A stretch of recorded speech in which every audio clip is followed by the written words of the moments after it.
Chairman institution का मुखिया होगा।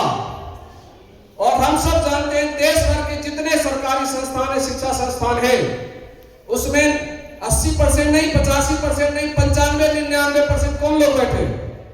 सब अपर कास्ट के लोग बैठे। और जो कमेटी की मेंबरशिप होगी 10, उस 10 में 7 कौन होंगे? क्योंकि 3 ही डिफाइंड है, SC ST OBC, बाकी 7 वो होंगे। तो भैया 7 लोग तुम होगे, चेयरमैन तुम होगे, हमारे SC ST OBC के लोग केस लेकर भी जाएंगे तो कौन सा इंसाफ मिल जाएगा? ये जो बना है संविधान। और आश्चर्यजनक बात यह है कि उसमें EWS शामिल है। ये एक अनोखी जाति है। और मैं बार बार जब EWS का नाम इकोनॉमिक वीकर सेक्शन दिया जाता है जिससे कुछ हास्यास्पद नहीं है, इनको शर्म आती है वो कहने में कि वो दरअसल EWS नहीं, वो सवर्ण आरक्षण है। हमें दलित पिछड़ों को तो तुम प्रताड़ित करने के लिए कह देते हो दलित पिछड़ों का आरक्षण है। EWS क्या है भैया? EWS में दलित पिछड़ों की भागीदारी तो नहीं हो सकती ना, तुम सवर्ण आरक्षण है। तो कहां पर इस एक्ट में जातिवाद कहां है? ये तो सबके लिए था, SC के लिए, ST के लिए, OBC के लिए, सवर्णों के लिए भी है।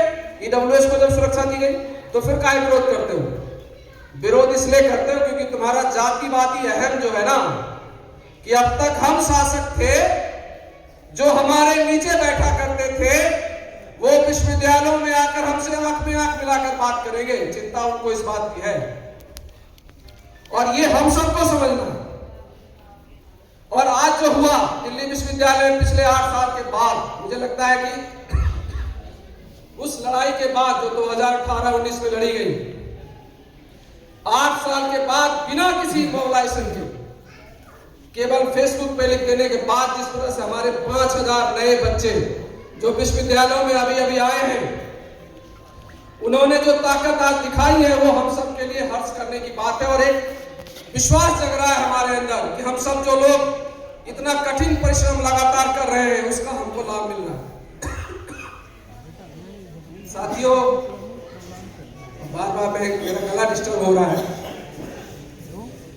मैं बार बार एक चीज की चिंता करता हूं, जो रतन जी भी कह रहे थे और हम सब कह रहे हैं। एक चीज की जरूर हमें शिकायत रहती है, और मुझे अपने से भी है, आप सबसे भी। हम उनकी साजिशों का बार बार शिकार क्यों होते हैं? जब हमसे ये आकर कहा जाता है कि तुम्हारे OBC वालों को कह दिया जाता है कि X ने, Y ने, Z ने तुम्हारा हक खा लिया, SC वालों को कह दिया जाता है कि फलाने ने तुम्हारा हक खा लिया, मतलब विदिन SC,